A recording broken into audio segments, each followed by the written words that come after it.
Okay, so we're just here doing this wrap over roof, and so I've got the flat pipe in here, and I just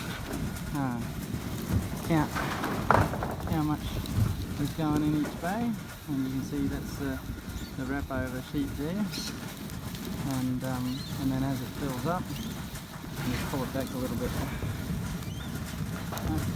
and you imagine insulating this roof with bats, it'll be very, very difficult, but you can see, like I've done those bays up to there, and it's just flowed over into this bay here. I'll take the flat pipe off to finish all of that off, but you can see how easily it pumps in here.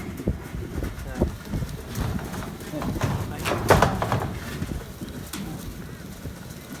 And then we're just about done in this end of the roof.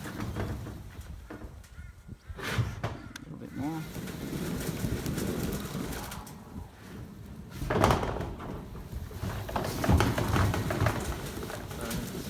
Turn it off a little bit soon because I was busy filming the video. But, you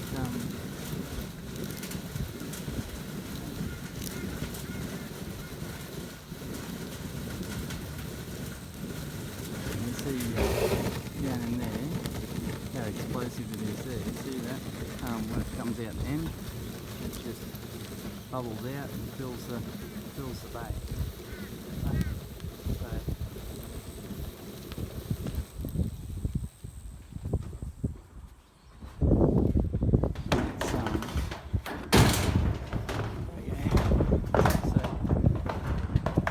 So, that was only a few seconds there to fill that bit of bay there, and that's where it pumps it in and it fills the whole cavity. So pumping it in, make sure you've got no gaps and that the job's done properly.